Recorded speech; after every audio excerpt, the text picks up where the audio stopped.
मुरलीधरा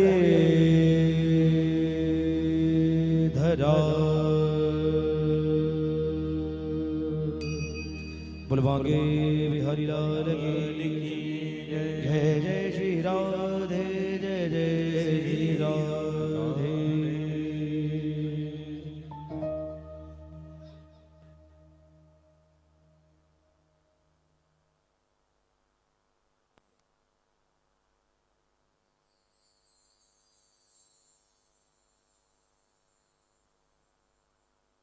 श्री ओम नारायणं नमस्कृत्य नरं चैव नरोत्तमं देवीं सरस्वतीं व्यासं ततो जयमुदीरयेत्। कृष्णं नारायणं वन्दे कृष्णं वन्दे व्रजप्रियं कृष्णं द्वैपायनं वन्दे कृष्णं वन्दे वृथासुतं। नमोऽस्तु ते व्यास विशालबुद्धे फुल्लारविन्दायतपत्रनेत्रं येन त्वया भारततैलपूर्णः प्रज्वालितो ज्ञानमया प्रदीपः।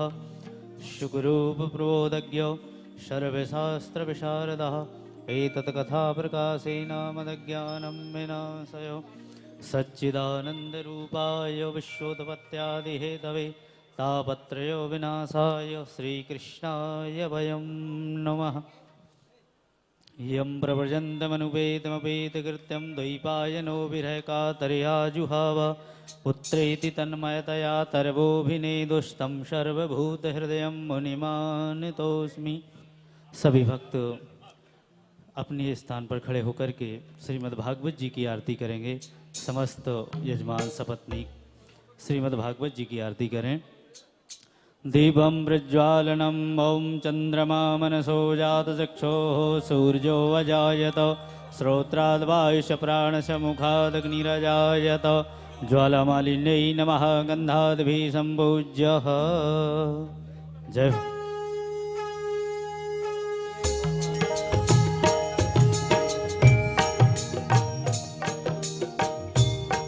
अति अति पावन पुराण के अति अति पावन पुराण के धर्मा भक्ति विज्ञान खान की धर्म भक्ति विज्ञान खान की महापुराण भागवत निर्मल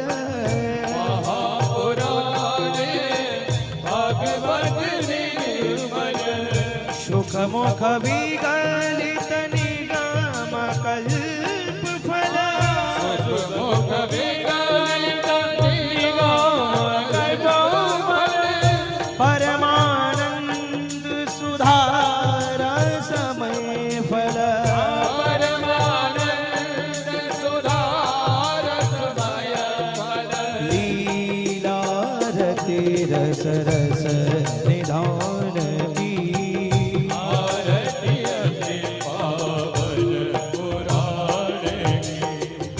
कलिमल मथनी त्रिताप निवारणी कलिमल मथनी त्रिताप निवारणी जन्म मृत्युमय भव भयारिणी जन्म मृत्युमय भव भयारिणी सेवत सतत सकल सुख करणी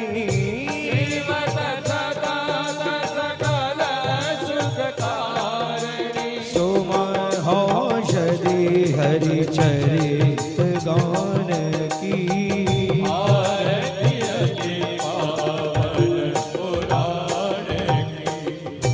विषय विलास विमोह विनाशिनी विषय विलास विमोह विनाशिनी विमल विराग विवेक विकासिनी विमल विराग विवेक विकासिनी भगवत तत्वर है प्रकाशिनी भगवत तत्वर है प्रकाशिनी परमा ज्योति परमा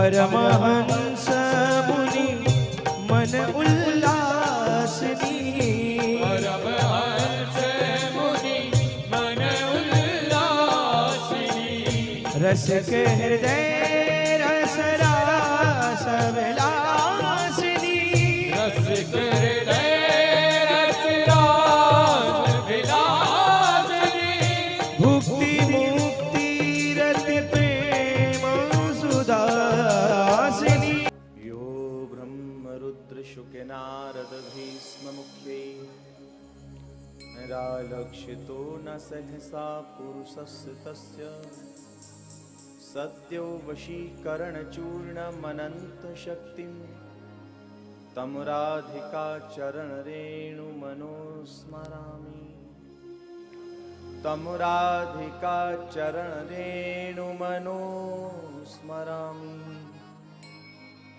तं राधिका चरणरेणुमनोस्मरामि।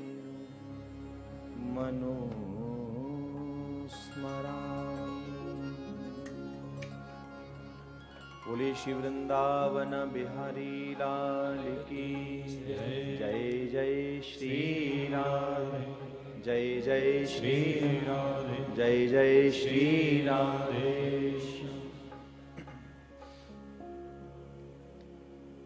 अनंत कोट ब्रह्मांड नायक अखिल परात्पर रसकन मोहन मूर्ति परमाचार्य अनंत विभूषित वंशी अवतार श्री हित हरिवंश चंद्र महाप्रभु जी के रसिक संतों के परमाचार्य श्री हित हरिवंश चंद्र महाप्रभु जी के लाडले ठाकुर निवृत नित्य निकुंज विलासी रसिक रास रासेश्वर रसिक शिखर श्री वृंदावन चंद बालकृष्ण प्रभु की साक्षात वांग्मयी शब्द प्रतिमा स्वरूप श्रीमद् भागवत महापुराण साप्ताहिक भक्ति अनुष्ठान के आज द्वितीय दिवस की कथा आरंभ करने के लिए जा रहे हैं। उपस्थित समस्त कथानुरागी भगवत प्रेमी श्रोताजनों एवं संतवाणी चैनल के माध्यम से श्रवण कर रहे अनेक रसिक प्रेमी भक्तजनों को इस पावन वृंदावन भूमि से व्यासपीठ से जय जय श्री राधे जय जय श्री हरिवंश। कल आप सभी श्रीमद् भागवत जी के महिमा महात्मा प्रसंग के लिए श्रवण किए।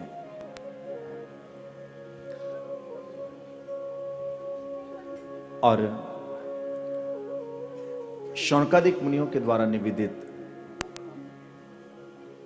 बड़े ही सुंदर सूजी महाराज के लिए समर्पित कुछ प्रश्न निवेदित किए। आज उन्हीं प्रश्नों के उत्तर के क्रम में ही कथा का शुभारंभ होगा और संपूर्ण कथा का भाव उन्हीं प्रश्नों के अंतर्गत ही छुपा हुआ है। आज की कथा के भाव में हम सभी लोग प्रवेश करें, उससे पूर्व सभी मिलकर के भगवत नाम आश्रय इसके उपरांत कथा के भाव में प्रवेश करेंगे। सभी मिलकर के गुनगुनाएंगे।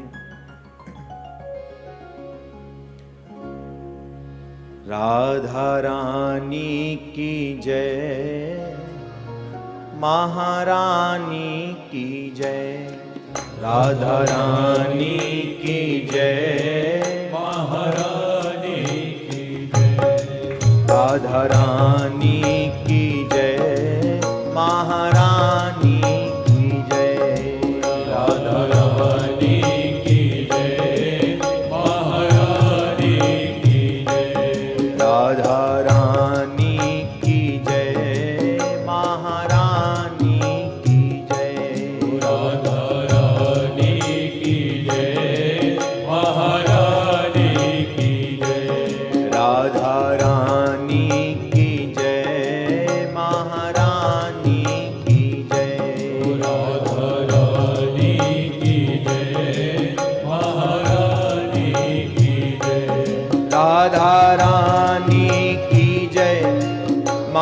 महारानी की जय, राधा रानी की जय, महारानी की जय, राधा रानी की जय, महारानी की जय, राधा रानी की जय, महारानी की जय, बोलो बरसाने वाली की जय जय जय, बोलो बरसाने वाली की जय जय, बोलो रसिकन की प्यारी की जय जय जय, बोलो रसिकन की प्यारी की जय जय, राधा रानी की जय, महारानी की जय, राधा रानी की जय, महारानी मस्ती में झूमते हुए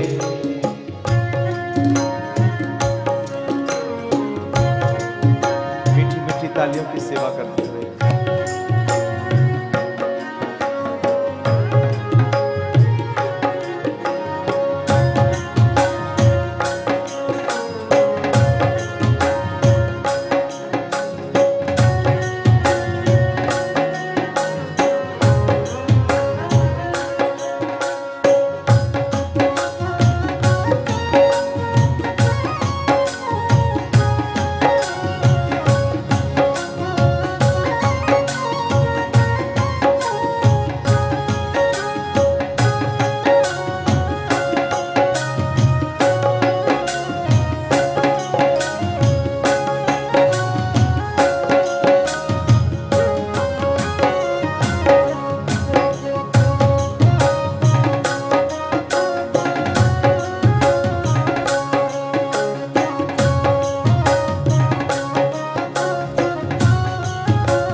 मेरो प्यारो नंदलाल किशोरी राधे,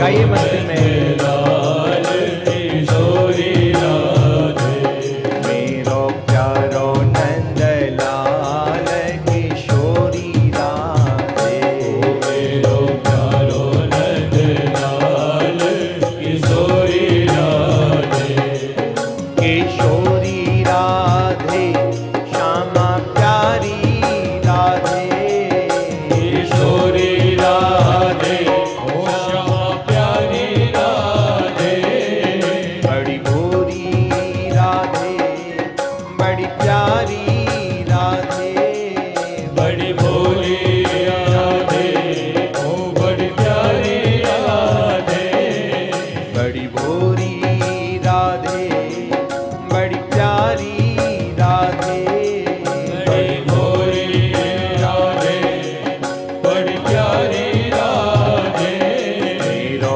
प्यारो नंदलाल किशोरी राधे, मेरो प्यारो नंद लाल किशोरी राधे, मेरो प्यारो नंदलाल किशोरी राधे, मेरो प्यारो नंद लाल मस्ती में झूमते हुए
चाहूंगा मेरे साथ गुनगुनाइएगा। किशोरी राधे श्यामा प्यारी राधे किशोरी राधे ओ श्यामा प्यारी राधे किशोरी राधे श्यामा प्यारी राधे ओ किशोरी राधे मेरो प्यारो नंद लाल मेरो प्यारो नंद। सच में बड़ा प्यारा गुनगुनाते हैं आप तो। मन तो ये कर रहा है कि आपको यहाँ बिठा दूं, मैं वहां आ जाऊं। चलो चाहे आप वहां हैं या मैं यहाँ हूँ, क्योंकि आप ही ने मुझे यहाँ बिठाया है और आप स्वयं वहां बैठे हैं, तो मैं भी सुना रहा हूँ और आप भी सुना रहे हैं। और सच कहे तो संकीर्तन का आनंद जब भी है जब सब मिलकर के गुनगुनाया करते हैं। इसलिए उठाइए दोनों हाथ मेरे साथ गाइए। मेरो प्यारो नंद लाल किशोरी राधे मेरो प्यारो नंद लाल किशोरी राधे मेरो प्यारो नंद लाल किशोरी राधे मेरो प्यारो नंद लाल किशोरी राधे किशोरी राधे श्यामा प्यारी राधे किशोरी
लाडली लाल की जय जय श्री राधे जय जय श्री राधे जय जय श्री राधे।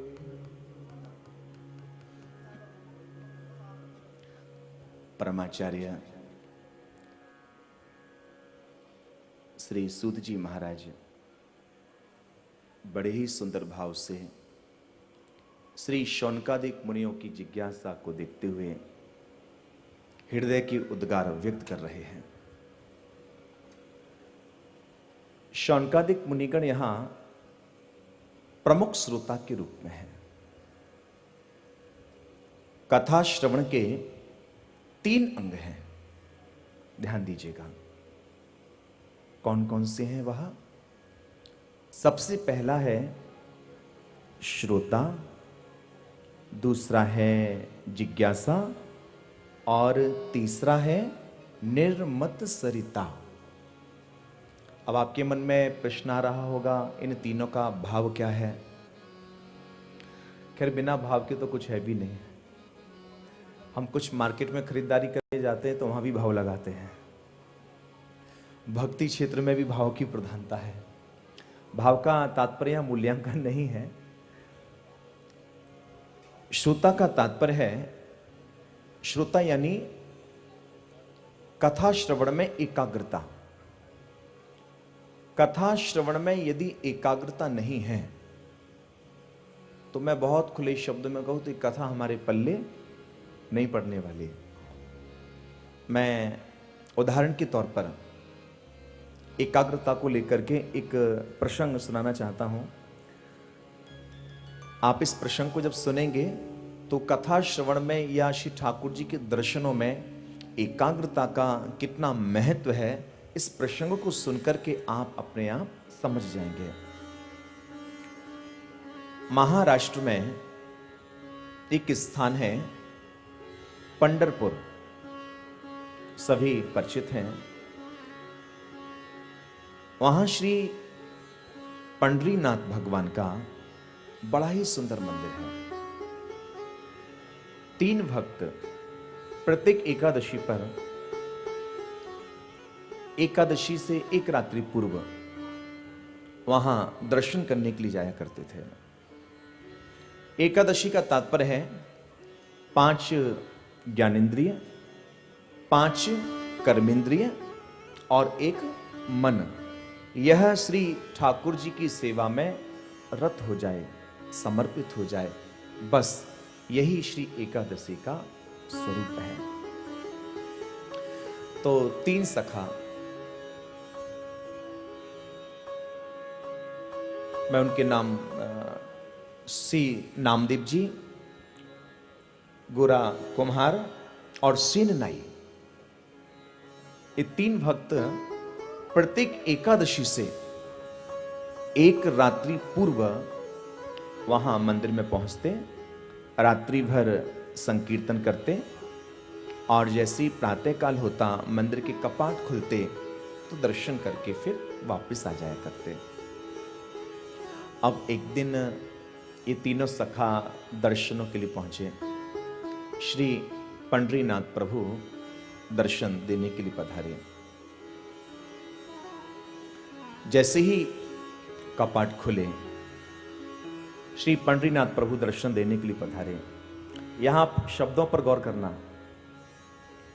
यद्यपि दर्शन करने भक्त जाता है, लेकिन यहां श्री ठाकुर जी भी जिस प्रकार भक्त श्री ठाकुर जी के दर्शनों के लिए अकुल आता है, ऐसे ही नंदनंदन भी अपने प्यारे भक्तों के दर्शनों के लिए अकुलाया करते हैं।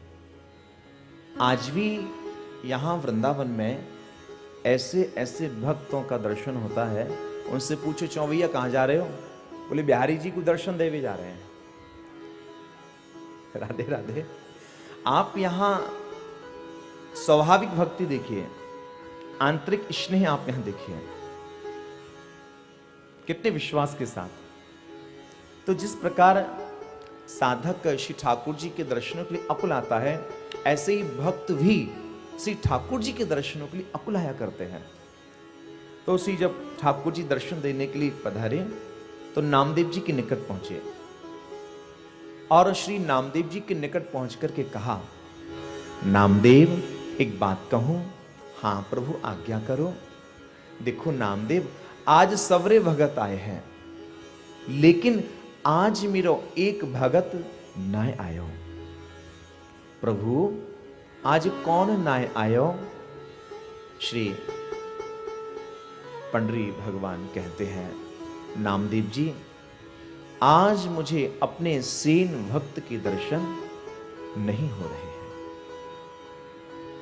यद्यपि सेन नाई तो श्री ठाकुर जी के बिल्कुल सन्मुख था, इधर गोरा कुम्हार, इधर श्री नामदेव जी और मध्य में सेन नाई। तो श्री नामदेव जी को बड़ा आश्चर्य हुआ। नामदेव जी कहते हैं, प्रभु बात समझ में नहीं आई, क्योंकि सेन नाई तो सन्मुख ही था। कहा प्रभु गौर से देखिए, वो तो आपके सन्मुख है, आपके सामने ही है। तब भगवान कहते हैं, हां नामदेव मेरे सन्मुख होगा, लेकिन मेरे निकट नहीं है। बड़े परेशान, बात हजम ही ना हो। बहुत विचार किया। अब जब दर्शन उपरांत मंदिर से जब बाहर निकल करके आए, तो श्री नामदेव जी पर रहा नहीं गया और सेन नाई से कहा, पूछा, सेन सच बताना, एक बात पूछें? तो सेन कहता है, हाँ महाराज बिल्कुल आज्ञा करें। बोले जिस समय मंदिर के कपाट खुले उस समय आप कहां थे? बोले मैं तो आपके ही बाजू में खड़ा था, श्री ठाकुर जी को निहार रहा था, बड़े प्यारे थे आज ठाकुर जी। बोले वो तो मुझे भी पता है तू वहां था, लेकिन सच बताना तेरा मन कहां था? बोले सच बताऊं? बोले बिल्कुल सच बताओ। बोले मैं विचार कर रहा था दर्शन करते समय कि पंढरपुर में उस्तरा के ऊपर धार तेज करने वाले पत्थर बड़े अच्छे मिलते हैं, तो विचार कर रहा था जब दर्शन करके जाऊंगा तो उस्तरा के ऊपर धार तेज करने वाले पत्थर को लेकर के जाऊंगा। कर दी ना चूक? यानी कि आप शरीर से वहां मंदिर में उपस्थित थे, लेकिन मन रूपी मयूर कहीं अलग नृत्य कर रहा था, झूम रहा था। इस कारण उपस्थित होने के बाद भी आपकी उपस्थिति दर्ज नहीं हो सकी। आगे ध्यान रखना। बोले ठीक है। चले गए वापस, फिर एकादशी आई, फिर दर्शन करने के लिए रात्रिपुर पहुंचे, रात्रि भर संकीर्तन किया। जैसी प्रातःकाल हुआ, मंदिर के कपाट खुले, पंडरी भगवान दर्शन देने के लिए पधारे, बस फिर वही घटना। भगवान कहते हैं, नामदेव आज सभी भक्त यहां आए हैं, लेकिन मुझे आज एक भक्त का दर्शन नहीं हो रहा। तो नामदेव जी बोले, प्रभु आज कौन नाय आयो? हम सबरे तो आए हैं। अरे नाय नाय, आज फिर सेन भगत नहीं आयो। नामदेव जी समझ गए, लगता है कहीं ना कहीं आज फिर से चूक कर बैठे हैं। जैसे ही दर्शन करके बाहर निकल करके आए तो नामदेव जी ने सेन से पूछा, सेन सच बताना, दर्शनों के समय आप कहां थे? बोले दर्शन ही तो कर रहा था। बोले वो तो मुझे भी पता है, लेकिन आपका मन कहां था? तब कहा कि जिस समय दर्शन कर रहे थे उस समय मन में यही विचार आया कि अब की बार जब वापस जाऊंगा तो पिछली बार जो मैं पत्थर लेकर के आया था उस तरह के ऊपर धार तेज करने वाला, उस पत्थर को वापस कर दूंगा। नामदेव जी ने उसी समय हाथ जोड़ करके कहा, महाराज आज फिर आप चूक गए। कहने का अभिप्राय आप समझ चुके हैं।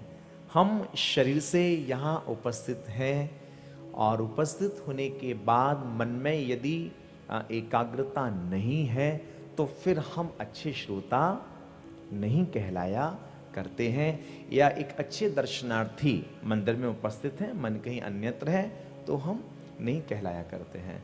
श्री ठाकुर जी के निकट या सत्संग में जब भी हम पहुंचे तो साधक को तन का भी होश ना रहे। अब कई बार बिहारी जी में होता है ना, तन का होश रहता नहीं, कई बार लोगों के मोबाइल भी पार हो जाते हैं पीछे से। राधे राधे। इसलिए मंदिरों में जाओ, दर्शन करने जाओ तो कीमती वस्तु लेके ना जाएं, मोबाइल इत्यादि अपनी रूम में ही रख के जाएं। क्यों? कई बार ये कथा श्रवण करने में व्यवधान भी पहुंचा दिया करते हैं। राधे राधे। कथा में केवल मात्रा हमारी एकाग्रता ही होना चाहिए। तो ये श्रोता का पहला लक्षण है। दूसरा है जिज्ञासा। जिज्ञासा का अभिप्राय कि श्रोताओं को रिक्त चित्त होकर के बैठना चाहिए। रिक्त चित्त से तात्पर्य कुछ खाली स्थान। कलश में यदि जल पर्याप्त भरा हुआ है, हम उसमें और जल डालेंगे, वहां रुकेगा ही नहीं, फैल जाएगा बाहर। इसी प्रकार से यहां कथा स्थल पर जब भी हम उपस्थित हों वक्ता के निकट सन्मुख, तो रिक्त चित्त, कुछ पाने का भाव। यदि कुछ पाने का भाव है ही नहीं है, जिज्ञासा ही नहीं है, अब मैं यहाँ इस व्यासपीठ से कितना भी बोलता रहूं, उसका कोई औचित्य निकल करके नहीं आने वाला है। इसलिए श्रोताओं को कैसा होना चाहिए? रिक्त चित्त, कुछ खाली स्थान रखे जिससे कथा भी आपके चित्त में समाहित हो सके। तीसरा है निर्मत्सरता। निर्मत्सरता से तात्पर्य है श्रोता के मन में जगत के किसी भी जीव के प्रति मत्सर भाव नहीं होना चाहिए। श्रोता को फिर कैसा होना चाहिए? दीन एवं विनम्र। ये बहुत प्रमुख बात यहां पर कही है। विनम्रता का होना नितांत आवश्यक है। देखो, विनम्रता से कई बार बहुत बड़े बड़े कार्य बन जाते हैं जिसकी हम कल्पना भी नहीं कर पाते। वो शक्ति विनम्रता में है। तो ये प्रमुख रूप से श्रोताओं के लिए यह 3 लक्षण बताए गए। मन तो यही था कि कल ही मैं इसकी चर्चा करता, कल प्रथम दिवस था, लेकिन जब व्यासपीठ पर बैठते हैं तो बैठने के बाद में फिर नहीं पता ये वाणी को श्री ठाकुर जी कैसे उच्चरित करवाते हैं। ऐसा कई बार अनुभव किया, कई बार बहुत तैयारी करके बैठे, नहीं आज तो ये कहना है, आज ये होना चाहिए, आज ये गाना है, लेकिन नहीं, ठाकुर जी जो चाहेंगे। क्योंकि ये जो गादी है ये देह की नहीं है, ये गादी तो श्री व्यास जी की है, श्री नारायण की है। इसी ठाकुर जी जैसे भाव उदित करते हैं, वैसा ही वक्ता बोला करता है। तो यहां शौनकादिक मुनियों ने 6 प्रश्न निवेदित किए थे। तो सबसे पहला प्रश्न कौन सा था? आपको याद है? कल 6 प्रश्न पूछे थे। चलो कोई बात नहीं, मैं बता देता हूं। आप तो बस एक काम कर दो, आप तो राधे राधे बोल दो। ऐसे नाए, दोनों हाथ उठाए के प्रेम से बोलो। ये रही ना दमदारी वाली बात। सबसे पहला प्रश्न था कि यह मनुष्य शरीर हमें क्यों मिला है? और ये बड़ा ही महत्वपूर्ण प्रश्न है। आप हमारे संत वाणी चैनल को सब्सक्राइब करें, वीडियो को लाइक करें, शेयर करें और हाँ, बेल आइकन पर क्लिक करना बिल्कुल ना भूलें ताकि हमारी किसी भी वीडियो की सूचना सबसे पहले आपको मिले।